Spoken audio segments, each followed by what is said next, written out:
বন্ধুরা, সবাই কেমন আছো? আশা করছি সবাই খুব ভালো আছো আর আমিও ভালো আছি। আমার আরেকটি নতুন ব্লগে তোমাদের সকলকে স্বাগত জানাই। এখন বাজে সকাল 8টার মতন আর আজকে ব্লগটা আমি এখন থেকেই শুরু করছি। আশা করছি আজকে ব্লগটা তোমাদের কিছুটা হলেও ভালো লাগবে। তাহলে বন্ধুরা চলো আজকে ব্লগটা শুরু করা যাক। আর যাবো আমি শ্বশুর বাড়িতে, আর শ্বশুর বাড়িতে মেলা আছে আর এদিকে বরমশাই বলছিল যে মেলাতে একটা দোকান দেবে। তাই দেখো সকাল সকাল সমস্ত কিছু বাজার করে নিয়ে চলে এসেছে। তারপরে আমিও শ্বশুর বাড়িতে যাওয়ার জন্য রেডি হয়ে নিয়েছিলাম। বা হাতে চুড়িগুলো পরে নিয়েছিলাম, কিন্তু ডান হাতে যখন পরছিলাম তখন একটা চুড়ি আর কিছুতেই ঢুকাতে পারছিলাম না। দিয়ে বরমশাইকে বললাম একটু চুড়িটা পরিয়ে দাও। দিয়ে আবার বরমশাই পরিয়ে দিচ্ছিল। বরমশাই বেশ ভালোই চুড়ি পরাতে পারে, একটুও কিন্তু লাগে না, তাই বরমশাইকেই দিয়েছিলাম চুড়িটা পরানোর জন্য। তারপরে গাড়ি চলে এসেছিল, আমি আর মেজনন দুজনে মিলে চেপে পড়েছিলাম গাড়িতে। আমরা গাড়িতে যাব আর এদিকে বরমশাই যাবে বাইকে। অনেকটা আসার পরেই একটা দোকান থেকে 1 কার্টুন ডিম নিয়ে নিয়েছিল। আর এদিকে দেখো আমাদের কতগুলো ব্যাগপত্র হয়েছে, তার সাথে যে দোকানের মালগুলো রয়েছে সেগুলো কিন্তু এখানে রয়েছে। ডিম নিয়ে এখন আমরা যাচ্ছি আইসক্রিম নেওয়ার জন্য। আর আজকে যে গাড়ি নিয়ে এসেছে ওটা আবার আমার সম্পর্কে জামাইবাবু হয়। তারপরে আমরা চলে এসেছিলাম আইসক্রিম ফ্যাক্টরিতে আইসক্রিম নেওয়ার জন্য। আর এখানে দেখো কত ফ্রিজ চারিদিকে সাজানো আছে, কিন্তু ফ্রিজের ভিতর সেরকম কিছু নেই। একটাতে দেখলাম শুধু দুধ রয়েছে আর বাকিগুলো দেখলাম প্রায় ফাঁকাই রয়েছে, খুব একটা কিন্তু বেশি জিনিস নেই। আগের বছর যখন দোকান করেছিল এখান থেকে কিন্তু আইসক্রিম নিয়ে যাওয়া হয়েছিল। এখানে আবার বরমশাই কি কি আইসক্রিম নিয়ে যাবে, কোন কোন আইসক্রিমটা নিয়ে গেলে ভালো হবে সেটা নিয়েই কথা বলছিল। তারপরে আমরা সবাই মিলে ঢুকে পড়েছিলাম আইসক্রিম ফ্যাক্টরির মধ্যে, যে ঠান্ডা রুমটা থাকে সেইখানে। আর এখানে ঢুকার পরেই মনে হচ্ছিল যে কাশ্মীরে চলে এসেছি। কত সুন্দর উপর থেকে স্নোফলের মতন পড়ছিল, বেশ ভালোই লাগছিল দেখতে। রুমটা নাকি আরো প্রচুর পরিমাণে ঠান্ডা থাকে, শীতকালের দিনে একটু বাড়ানো রয়েছে আর গরমকালে নাকি -1 থাকে। এদিকে জামাইবাবুর এত পরিমাণে ঠান্ডা লাগছিল তাই ছুটে সে বেরিয়ে গেছে। এখানে বরমশাই আইসক্রিম নিচ্ছিল আর আমি বরমশাইকে বলছিলাম যে কোনো আইসক্রিম নাও আর নাই নাও, বাটারস্কচ ফ্লেভারটা অন্তত নেবে, কারণ আমার কাছে সব থেকে বেশি ভালো লাগে বাটারস্কচ ফ্লেভারটা। তোমাদের কার কার বাটারস্কচ ফ্লেভার ভালো লাগে অবশ্যই কমেন্ট করে জানাবে। আর বরমশাইকে বলছিলাম যে বাটারস্কচ নিলে আমিও একটা খেতে পারবো। তারপরে দেখো সমস্ত আইসক্রিমগুলোকে রুমের বাইরে নিয়ে আসা হয়েছে। আর এদিকে দেখো লাল একটা বড় পেটি ছিল, তার তলায় পেপার বিছিয়ে দিয়েছে। আর এরপরে এক এক করে আইসক্রিমগুলো সাজিয়ে সাজিয়ে দিচ্ছিল। আগের বারেও যখন আইসক্রিম নিয়ে গেছিলাম এইভাবে লাল পেটির মধ্যে সাজিয়ে তারপর নিয়ে গেছিলাম। আর এখান থেকে বলেই দিয়েছে আইসক্রিম সাজিয়ে গাড়িতে তুলে দিচ্ছি, তারপর কিন্তু 2 ঘন্টার মধ্যে ফ্রিজের ভিতর আবার দিতে হবে, নাহলে কিন্তু সমস্ত আইসক্রিম গলে যাবে। আর এদিকে দেখো আইসক্রিম পেটিটার পেপারটার উপরে আরো একটা জিনিস দেওয়া হয়েছে, সেটা হচ্ছে লোহার জিনিস আর বরফের মতন ঠান্ডা। ওটা দিলে কি হয় আইসক্রিম তাড়াতাড়ি গলে না। তারপরেই দেখো আইসক্রিমগুলো সাজিয়ে গাড়িতে তুলে দেওয়া হয়েছে। আর এদিকে আরও আইসক্রিম বাকি রয়েছে, সবগুলো এটাতে ধরেনি, সেইগুলো আবার আরেকটা বক্সে দেওয়া হচ্ছে। এই বক্সটাও গাড়িতে তোলা হবে। আর এদিকে বরমশাইকে বলছিলাম যে 2টো বক্স যদি গাড়িতে তোলা হয় আমরা তো আর বসার জায়গা পাবো না। তারপরে দেখো 2টো বক্স গাড়িতে তুলে দিয়েছে। আইসক্রিম নিয়ে আমরা আবার বেরিয়ে পড়েছি। আর আমার সামনেটা দেখো পুরো জাম হয়ে গেছে, বক্স ব্যাগ ডিম এটা সেটা করে। আর দিদি আবার সামনের সিটে বসেছে, এত জাম হয়েছে যে দিদির মুখটা পর্যন্ত দেখা যাচ্ছে না। আর পিছনের সিটে জায়গা ছিল না, শুধু একটুখানি জায়গা ছিল, ওটাতে আবার দিদি বসতে পারবে না, কারণ আমি রোগা মানুষ ছিলাম তো, তাই ওই জায়গাটার মধ্যে আমি ঢুকে পড়েছিলাম। আর আমার পাশেও দেখো লাল বক্সটা রাখা আছে, মানে কোনটুকু জায়গার মধ্যে আমি বসে আছি বুঝতে পারছো। তারপরে আমরা চলে এসেছিলাম নদীতে। নদী তো আমার এমনিতেও অনেক ভালো লাগে, তার সাথে নদীর জলটা এত সুন্দর লাগছিল দেখতে, দেখে মনে হচ্ছিল যে একবার স্নান করি। তাই 1.5 ঘন্টা পর চলে আসলাম শ্বশুর বাড়িতে। আর এখন আমরা দাঁড়িয়ে আছি যে দোকানটা করা হয়েছে আমাদের সেই দোকানটার সামনে।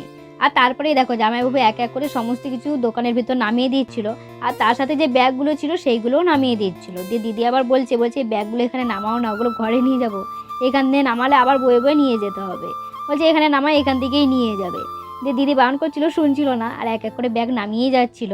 আর সমস্ত কিছু ছিল তো একা একা নামাতেও পারবে না। দিয়ে আবার বড় ভাসুর আসলো আর তার সাথে বড় ভাসুর শালাও ছিল, দুজনে মিলে আবার ধরে ধরে নামাতে হবে, নাহলে একা একা তো পারবে না, কারণ এই বক্সটা যেমন করে হোক নামিয়ে দিয়েছে, কিন্তু লাল যে পেটিটা রয়েছে ওটা তো অনেকটা ভারী রয়েছে, ওটা একা একা নামানো সম্ভব নয়। তারপরে দেখো বর্দার শালা দুজনে মিলে গেছে লাল পেটিটা নামানোর জন্য, কারণ লাল পেটিটা তো অনেকটা ভারী ছিল, দুজনে মিলেও নামাতে পারছিল না। তাই ভিতর থেকে জামাইবাবু আবার ঠিলে ঠিলে বাকিটা নামিয়ে দিল। দিয়ে আবার দুজনে মিলে ধরে ধরে এখন দোকানের ভিতর নামালো। আমাদের দোকানটা দেখতে পাচ্ছ কত সুন্দরভাবে সাজানো হয়েছে, পুরোটাই কিন্তু বড় ভাসুর দায়িত্ব নিয়েই করেছে। বলতে গেলে দোকানটা বড় ভাসুর আর বড়মশাই দুজন মিলেই করেছে। তারপরে আইসক্রিমগুলো এক এক করে সাজিয়ে সাজিয়ে সমস্ত ফ্রিজের ভিতরে রাখছিল। আর বরমশাই আসলে বিকেলবেলায় দোকান ওপেন করবে, তার সাথে একটা ছেলে রাখা আছে, কারণ সমস্ত কিছু তো আমরা বানাতে জানি না, ও এসে তারপর বানিয়ে দেবে। বিকেলবেলায় বরমশাই এসে দোকানটা খুললো, তার সাথে যে ছেলেটাকে রাখা হয়েছিল ও সকাল সকাল চলে এসেছে, তার সাথে একটা দেওয়ারও ছিল। 3 জন মিলে দেখো পুরো দোকানটা রেডি করছে, মানে দোকানে লাইটিংগুলো যে ব্যানারগুলো আছে সেগুলো তো সমস্ত কিছু লাগাতে হবে। আর এদিকে আমি আর মেজননও দুজনে মিলে ঘুগনি আর এদিকে ব্রেড চপ বানাবে, তার জন্য আলুর পুরটা বানিয়ে দিলাম। পাশের দোকানগুলো দেখো এখন থেকেই খুলে দিয়েছে, কারণ গ্রামের মেলা তো তাই এখন থেকেই খুলে দিয়েছে। আর এই মেলাটা 2 দিন আগে থেকে শুরু হয়েছে, আজ হচ্ছে তৃতীয় দিন। আর আমরা আজকের দিনে এসেছি কারণ আজকের থেকে এই মেলাটা বেশি জমজমাটি হয়। আমাদের দোকানের প্রথম কাস্টমার, এদিকে দেখো সুবীর আবির আছে, আর এদিকে ছিল দেওরের ছেলেটা, আর এদিকে ছিল ননদের মেয়েটা। সবাই মিলে বসে বসে আইসক্রিম খাচ্ছে। একটু রাত করে রেডি হয়ে তারপর আমি আবার দোকানে এসেছিলাম। আর আসার পরে হালকা হালকা খিদেও পেয়েছিল, দিয়ে বর্মাশাইকে বলেছিলাম একটা ব্রেড চপ বানিয়ে দিতে। দিয়ে দেখো বর্মাশাই আমার জন্য ব্রেড চপ বানিয়ে দিচ্ছে। আর ঘর থেকে যে ছুরিটা আনা হয়েছিল বেশি ধার ছিল না, আসলে ঘর থেকে না ছুরি আনতে ভুলে গেছি।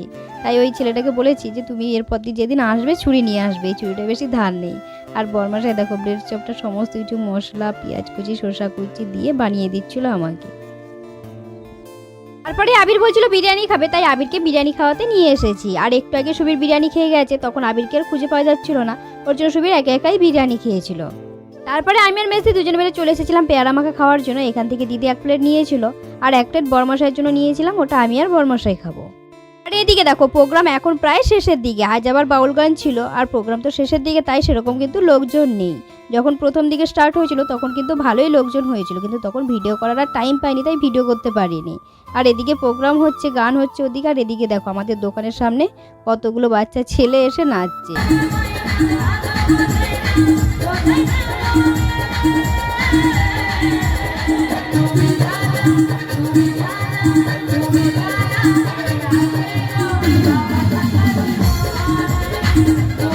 আর এই বাচ্চাটা দেখো, এটা হচ্ছে ননদের ছেলে, কদিন আগে হয়েছে। কাকি শাশুড়ি নিয়ে এসেছিল মেলা দেখার জন্য, দিয়ে এখন বাড়িতে যাচ্ছে। দিয়ে আমাদের সাথে দেখা হয়ে গেল, দিয়ে আমরা আবার একটু একটু করে কোলে নিলাম। কদিন আগেই হয়েছে, খুব জোর হয়তো 3-4 মাস হয়েছে। তারপরে আমরা সবাই মিলে দোকানে সমস্ত মালপত্র গুছিয়ে নিচ্ছিলাম। আজকের মতন দোকান এখানেই বন্ধ করে দিচ্ছি। আর যে মালপত্রগুলো ছিল সেগুলো এখানে কিছু বক্সে রেখে দিয়ে যাচ্ছি, আর যেগুলো ধুতে হবে সেগুলো শুধু ঘরে নিয়ে যাব। বাদ বাকি সব এখানেই থাকবে। এখানের একটা কি গুণ আছে জানো তো, এখানে যা কিছু রেখে দেওয়া হয় কেউ কিন্তু সহজে ধরে না। আর এই যে দেখো বাইরে থেকে আমাদের দোকানটা, আমাদের নাম দিয়ে আবার কফি হাউস লিখে এনেছে বর্মাশাই। তার সাথে দেখো বোর্ডগুলো ঝুলিয়েছে কি কি দোকানে রাখা হয়েছে। তারপরে আমি দিদি দুজনে মিলে চলে এসেছিলাম প্রোগ্রাম দেখার জন্য। তখনও প্রোগ্রাম চলছিল, তাই দিদিকে বলছিলাম যে চলো একটু প্রোগ্রাম দেখেই আসি। তারপরে এসে দেখছি খুব সুন্দর গান করছিল এদিকে দুজনে মিলে, আর এদিকে এত সুন্দর ডান্স করছিল সব ছেলে মেয়েগুলো, বেশ ভালোই লাগছিল দেখতে।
প্রোগ্রামের শেষ গান এই গানটা করেই নেমে পড়বে।